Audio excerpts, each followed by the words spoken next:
All right, one of the most well-known art detectives in the world is back here in Beaumont. Former FBI Special Agent Robert Wittman will headline an all-new lecture as part of the McFaddin-Ward House Museum Speaker Series. He'll share insider stories from his experience spotting fakes and frauds in the art world. And here to talk more about the event is the special guest himself, Robert Wittman.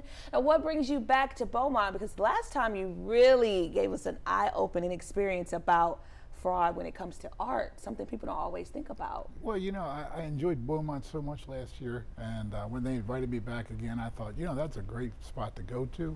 I really liked it, and I like it again this year, so I'm happy to be here. We're going to talk about fakes, frauds, and forgeries, which is a little bit different. Last year we talked about theft.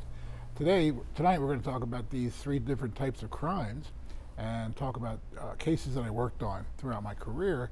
And you know, these types of crimes are about 75% of all the art crime that goes on, and it's a $6 billion industry, so it's a big problem. And all of this, the fake forgery, etc., still in the art world. Yes. Mm-hmm. Give us an example of how this is happening in the art world with what you'll be highlighting today. Well, tonight I'm going to talk about cases involving Jean-Michel Basquiat, a famous artist, and many of the pieces that he's been that have been faked over the years of his artwork. I mean, he's reached a point where his material is selling for $100 million. And I'll also be talking about some fakes, frauds that occurred that we were investigating involving the Antiques Roadshow. Mm-hmm. So just remembering to tell your viewers it's all TV, and that's all about entertainment. So we're going to be talking about that as well.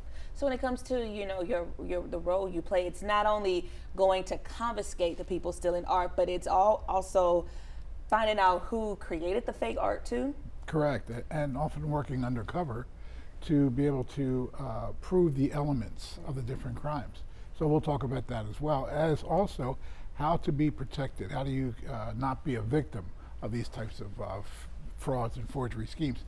The problem is, with the value of art today and the value of all these types of things, that people fall victim to trying to be a treasure hunter. Yeah. And usually, it's like your mama told you, if it's too good to be true, it's probably not true. So for some people watching right now who might not be able to make it, what are some ways that they can spot, what are some red flags? Well, you want to know the history of an artwork. You want to see where it came from. Or any valuable piece. It doesn't matter what it is. It doesn't have to be art. It could be an antique car. It could be a baseball card. I mean, you want to make sure these things have a history and where they came from, and that you can prove that history. Recently a Mickey Mantle baseball card, it was a rookie card, sold for $12 million. So what that does, it creates a situation in the market where these cards are worth a lot of money. So today, one that's not in very good condition could be worth $100,000. But you want to make sure that they're real. So as a result, criminals know this. They start reproducing these things and people buy them thinking they're legitimate. And that's what you want to do, is be sure you know the history of a piece. So much insight. Now, when will you be talking about this? The time? We know it's free and it's at the McFaddin-Ward House. Indeed, yeah. We'll be on tonight. I believe at 6:30 I start. If your viewers want to come by 6 o'clock, I would say come early to get a seat.